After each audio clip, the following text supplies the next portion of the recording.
Oi, pessoal, tudo bem?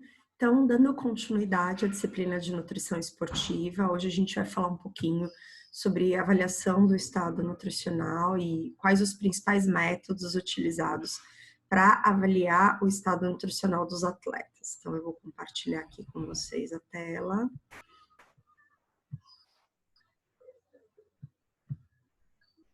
Vamos lá.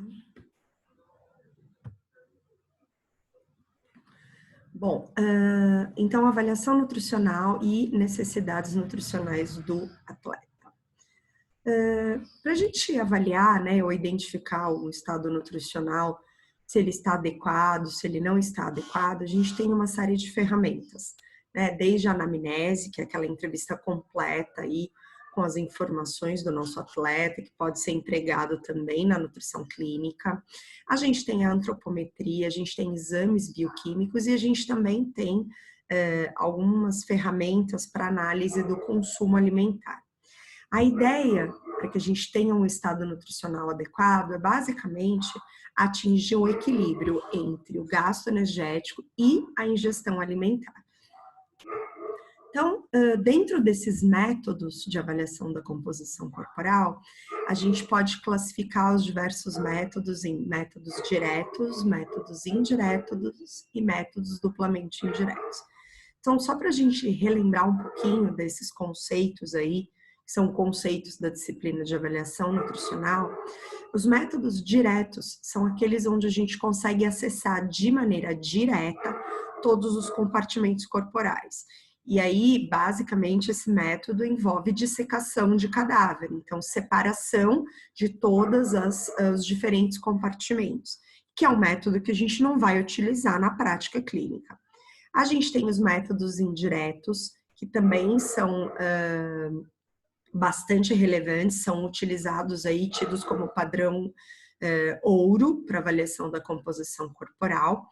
E por último, a gente teria os métodos duplamente indiretos, que são aqueles métodos que na prática são os que a gente vai mais utilizar, né? Até por conta do seu baixo custo, de não ser invasivo e de sua alta aplicabilidade. Então, aqui, dentro dos métodos indiretos, métodos chamados padrão ouro, a gente tem a pesagem hidrostática, a plestimografia e o DEXA, que é a densitometria corporal. Então, olhando um pouquinho aqui na imagem, né, da pesagem hidrostática, ela faz uma estimativa da composição corporal a partir do deslocamento da água, a partir da submersão de um corpo.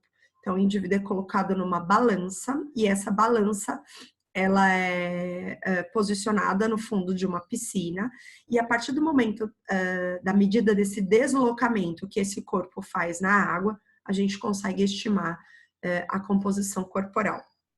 Seguindo mais ou menos o mesmo critério, a gente tem a plestimografia, que é uma medida de deslocamento que o corpo exerce sobre o ar. Então, o indivíduo ele vai ficar dentro de uma cabine fechada e a partir do momento, né, da medida do deslocamento desse ar dentro da cabine, a gente consegue estimar a composição corporal. Na prática, tanto a pesagem hidrostática quanto a plestimografia não são tão acessíveis, né? São poucos lugares que têm esse tipo de metodologia. O que a gente vai ver mais na prática é a DEXA, né? Ou densitometria corporal, que é esse aparelhinho aqui, que parece, né, um aparelho de raio-x, onde o indivíduo vai ter o seu corpo, na verdade, escaneado.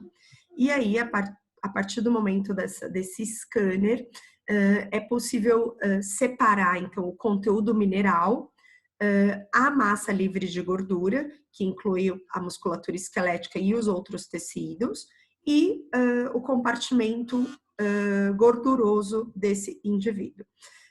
A DEXA, ela pode ser utilizada para a gente comparar, inclusive, a variação do nosso método duplamente indireto. Então, a gente pode combinar uma avaliação antropométrica com uma avaliação por DEXA. Lembrando que o DEXA envolve emissão de radiação, então não é uma metodologia que a gente vai utilizar aí com frequência para o nosso paciente. Dentre os métodos duplamente indiretos, a gente tem o que vai ser mais utilizado na prática, que é a antropometria, que inclui, né, peso, estatura, circunferências e dobras cutâneas. A antropometria nada mais é do que a medida do corpo do homem. A gente tem também dentro desses métodos duplamente indiretos a bioimpedância elétrica, os exames bioquímicos e o consumo alimentar. Então, a gente tem uma série de ferramentas aí que podem ser utilizadas e que normalmente são utilizadas combinadas para que a gente tenha um dado de avaliação nutricional o mais sensível e o mais preciso possível. Então, dentro da antropometria, que é o que a gente utiliza bastante, né, na prática clínica, principalmente com atletas, a gente tem o peso e a estatura, que são as medidas mais básicas, né, e que são mais facilmente acessadas dentro do consultório. Então, o peso, ele traz para a gente uma informação da soma de todos os compartimentos corporais, sem diferenciar, né, o que é massa gorda do que é massa livre de gordura.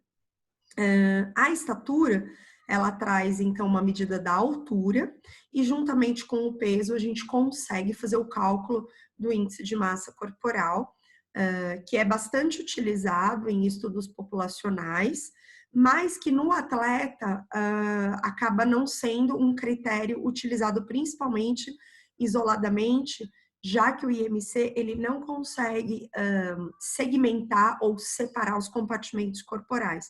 Ele avalia o indivíduo, a massa do indivíduo como um todo. Então, eu coloquei aqui esse exemplo, né, onde a gente tem 2 indivíduos com 90 quilos e com a mesma altura. Então, esses indivíduos, eles vão apresentar o mesmo IMC. Porém, só olhando a foto, a gente consegue ver que a composição corporal desses indivíduos é completamente diferente. Porém, segundo o IMC, eles vão ser classificados da mesma maneira. E é por isso que quando a gente fala de atletas, o IMC ele não pode ser utilizado de maneira isolada. Uma outra forma de avaliação da composição corporal é através das circunferências. Então, a gente tem aqui as principais circunferências, circunferência de punho, que a gente utiliza para fazer o cálculo da compleição física, né, que a gente consegue estimar a estrutura desse indivíduo, se é um indivíduo com uma compleição física pequena, média ou grande. A gente tem a circunferência de braço, que é aferida na mesma altura da dobra cutânea tricipital e bicipital, e também é um indicativo bastante utilizado para a gente acessar a massa muscular do indivíduo. A gente tem circunferência de tórax, circunferência de cintura, circunferência de coxa e circunferência de panturrilha. Então, cada uma dessas circunferências vai ser mais indicada para uma população. Por exemplo, a circunferência de panturrilha é bastante utilizada como um indicativo de massa muscular para idosos. E aí a gente passa para uma outra medida, né, da outra medida aí, corporal, que seriam as dobras.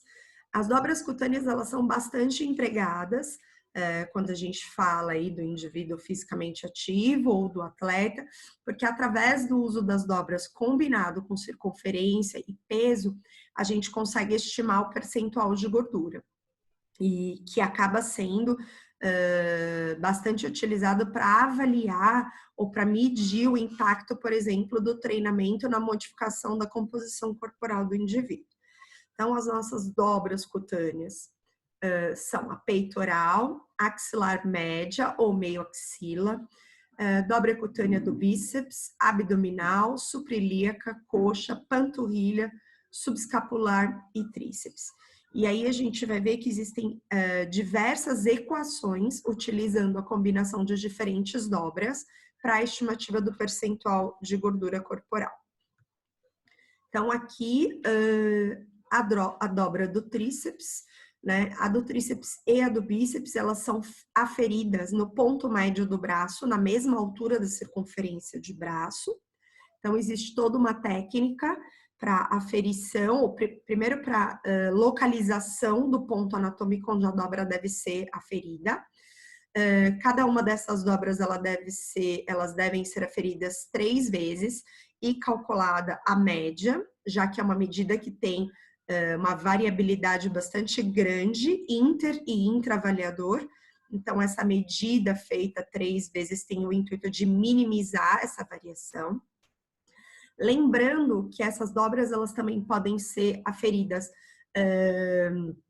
na posição vertical ao eixo longitudinal ou na posição oblíqua, né? Então, aqui a gente pode ver, né, que a gente tem a formação ou pinçamento da dobra, né? Forma-se uma dobra aqui vertical ao eixo longitudinal, da mesma maneira com a dobra tricipital. Quando a gente fala, por exemplo, da dobra subescapular e da suprilíaca, o pinçamento dessa dobra, ela acompanha uma posição oblíqua referente à extremidade óssea próxima. Então, aqui no caso é a escápula e aqui a crista ilíaca. Então, é importante localizar a dobra e fazer o pinçamento dessa dobra de acordo com as recomendações. No caso aqui, a dobra ela é pinçada na posição oblíqua. A gente tem aqui a dobra abdominal, que também é feita, né, numa posição vertical ao eixo longitudinal. E as outras dobras, tanto a axilar média quanto a torácica, elas vão ser pinçadas na posição oblíqua, acompanhando basicamente os arcos intercostais. A dobra da coxa e da panturrilha também são feitas ou são pinçadas na posição vertical junto ao eixo longitudinal. Então, para todas essas dobras, existe um posicionamento anatômico. É indicado que as dobras sejam feitas ou sejam aferidas sempre no mesmo lado do corpo. Então, a partir do momento que a gente adota o lado direito ou o lado esquerdo do indivíduo, é importante que as dobras, todas as medidas sejam realizadas no mesmo lado. Tanto dobras quanto circunferências, quando a gente fala basicamente de circunferência de coxa, circunferência de braço. Então, é importante padronizar do mesmo lado do corpo. E sempre que possível, o avaliador ser o mesmo, para a gente minimizar a variação da dobra cutânea. Uma outra coisa importante considerar quando a gente está falando dessas medidas é que o peso ele é estimado em quilo, a altura ela é estimada em metro, mas também pode ser lida em centímetro. A circunferência é aferida em centímetro e a dobra cutânea ela é aferida em milímetro. Então, é importante a gente ter atenção quanto à unidade que a gente está utilizando para cada medida. Então, aqui a gente tem as principais equações utilizadas, Jackson e Pollock, que são equações bem conhecidas. A gente tem Jackson e Pollock de 3 dobras, Jackson e Pollock de 7 dobras. Normalmente, nos atletas, a gente utiliza o maior número de dobras possível. Lembrando que cada dobra deve ser aferida 3 vezes, e aí sim calculada a média dessas 3 medidas para que a gente encontre o valor que vai ser colocado na equação. A gente tem aqui equação de Guedes com dobra cutânea subescapular, suprilíaca e coxa, Durning, 4 dobras, tríceps, bíceps, subescapular e suprilíaca. Essa é uma equação bastante utilizada na prática clínica para indivíduos que não são atletas. A gente tem Faulkner também com 4 dobras, Petrovsky, e a mais completa seria Jackson e Pollock com 7 dobras, que utiliza tríceps, subescapular, suprilíaca, abdominal, axilar média, tórax e coxa. Uma coisa importante que vocês precisam entender é que quando a gente utiliza essas equações, o valor que a gente obtém, na verdade, não é de percentual de gordura, mas sim de densidade corporal. E aí, depois que a gente obtém essa densidade corporal, seja utilizando qualquer uma dessas equações que eu mostrei para vocês, a gente precisa transformar essa densidade corporal em percentual de gordura. E para isso a gente utiliza a equação de Siri, né? Então, a gente tem uma equação padrão aqui, onde a gente vai substituir esse DC que é o valor de densidade corporal, que a gente encontrou aqui no slide anterior, utilizando a nossa equação que a gente escolheu, né? Seja ela de 3, 4, 7 dobras. E aí, a partir do momento que a gente encontra o percentual de gordura, a gente consegue classificar, segundo a tabela de Lohmann, de 1992, os indivíduos separados por sexo, né? Então, homens e mulheres, em risco de desnutrição, percentual de gordura abaixo da média, dentro da média, acima da média e risco de obesidade, quando o indivíduo já apresenta um percentual de gordura elevado. É importante vocês lembrarem que independente, né, da classificação, as mulheres elas sempre vão ter um número ou um valor de percentual de gordura mais elevado que o dos homens. Essa é uma característica já genética e que está bastante associada às alterações hormonais da mulher. Então, a mulher, em decorrência da capacidade reprodutiva, ela tem um acúmulo de gordura maior, principalmente gordura subcutânea, que é a gordura que a gente acessa através das dobras cutâneas. Então, por isso, a gente consegue perceber que em qualquer uma das classificações, o percentual de gordura da mulher ele é mais elevado que o do homem.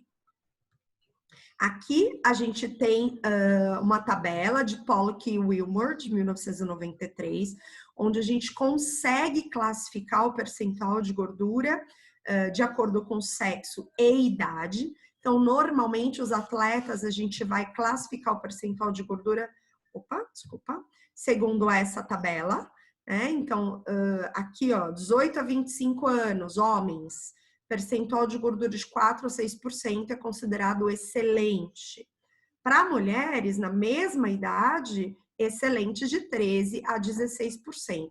Lembrando que se a gente tem diminuição desse percentual de gordura, aqui das mulheres principalmente, isso vai impactar diretamente na função menstrual, né, e nas alterações hormonais do ciclo menstrual da mulher. Então, mulheres que apresentem um percentual de gordura muito baixo têm um risco maior de entrarem em amenorreia e desenvolverem a tríade da mulher atleta, que já foi um tema que a gente abordou nas aulas presenciais. Passando então agora para um outro método de avaliação da composição corporal, a gente pode falar da bioimpedância elétrica, né? Então, a bioimpedância elétrica é um método utilizado a partir da introdução de uma corrente elétrica e da saída dessa corrente elétrica do organismo. Então, a composição corporal aqui, ela é estimada a partir tanto da condutância dessa corrente elétrica quanto da resistência.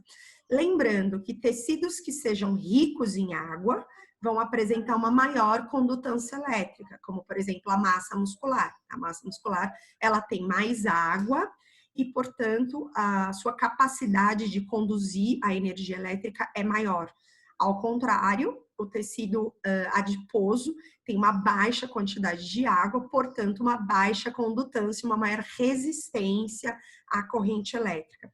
E é essa diferença entre resistência e condutância elétrica que é utilizado para estimar a composição corporal quando a gente utiliza a bioimpedância elétrica. A gente tem uma série de modelos de bioimpedância, então, aquela bioimpedância clínica clássica, onde o indivíduo ele vai ter a sua composição avaliada, né, horizontal, então ele fica deitado. A gente tem modelos mais novos, onde o indivíduo fica em pé, onde a corrente elétrica passa só pelas pernas. A gente tem modelos onde o indivíduo fica em pé e também segura numa outra plataforma. Então, essa corrente também, ela passa pela parte superior do corpo. Então, quanto mais pontos a gente conseguir avaliar ou conseguir passar a corrente, melhor e mais sensível é a medida da composição corporal através da bioimpedância elétrica, tá? Com relação ao gasto energético, esse gasto energético, ele é composto do gasto basal, do fator atividade, que é a atividade física que a gente realiza, e da termogênese dos alimentos. Lembrando que o gasto energético basal, ele é o responsável pela maior parte do nosso gasto energético total, né, em torno de 60% a 75%. A atividade física, o fator atividade, é aquele que representa em torno de até 30%, e a termogênese do alimento representa em torno de 10% do gasto energético total. A gente tem algumas equações, né, que vocês já conhecem para a estimativa da taxa metabólica basal, como Harris-Benedict, Schofield, a equação de Fao-Ohms, mas uma maneira bastante utilizada para o cálculo do gasto energético do atleta é através do consumo de oxigênio, né? Então, esse indivíduo ele pode fazer um teste ergoespirométrico, conforme a gente já falou nas primeiras aulas, e esse gasto, esse consumo de oxigênio durante a atividade, ele é transformado, a gente consegue estimar o gasto energético a partir do volume de oxigênio que o indivíduo consome, lembrando que a quantidade de oxigênio ela é necessária ou ela está associada ao metabolismo energético, basicamente ao metabolismo oxidativo. Então, por isso, a gente consegue fazer essa estimativa do consumo energético através do consumo de oxigênio. Então, aqui a gente tem, né, uma estimativa de gasto energético a partir do VO2. Essa tabelinha, ela foi adaptada, né, de Pollock e Wilmer, 1993. Então, aqui, como exemplo, eu peguei um indivíduo que realiza musculação. A gente tem algumas maneiras de calcular isso. Então, o indivíduo foi estimado que ele consome em torno de 10 calorias por minuto ou 28 ml de oxigênio por quilo por minuto.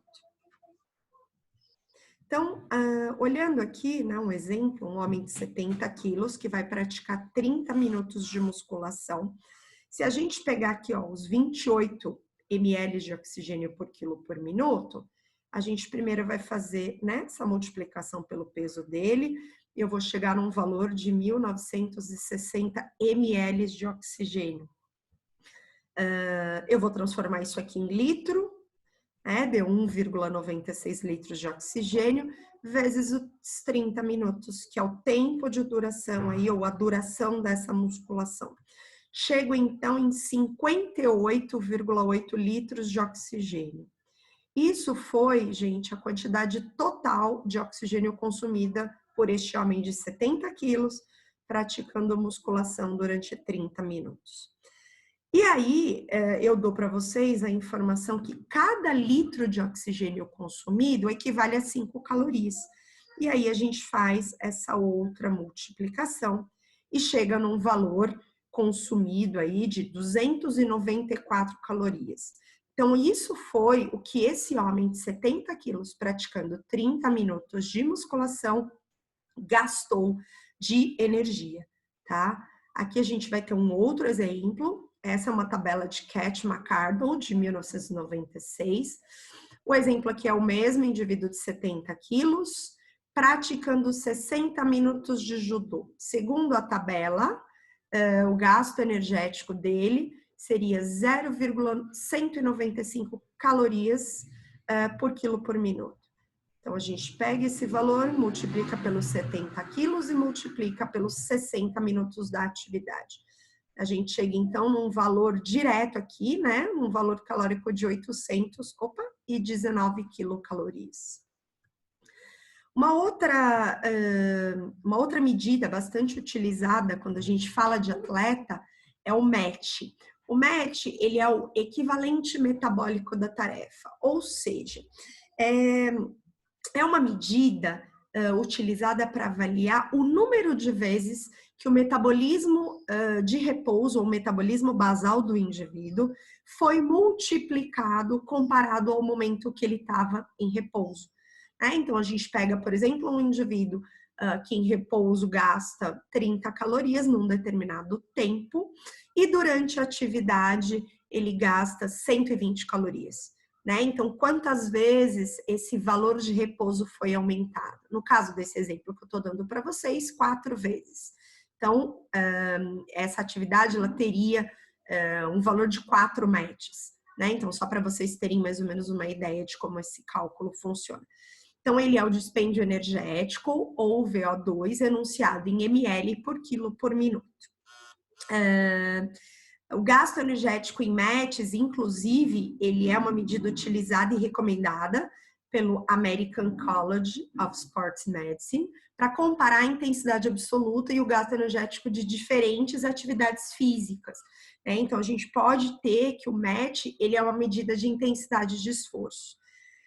E um MET equivale a 3,5 ml de oxigênio por quilo de peso por minuto. Então, acaba sendo uma outra maneira da gente calcular o gasto energético da atividade do nosso atleta.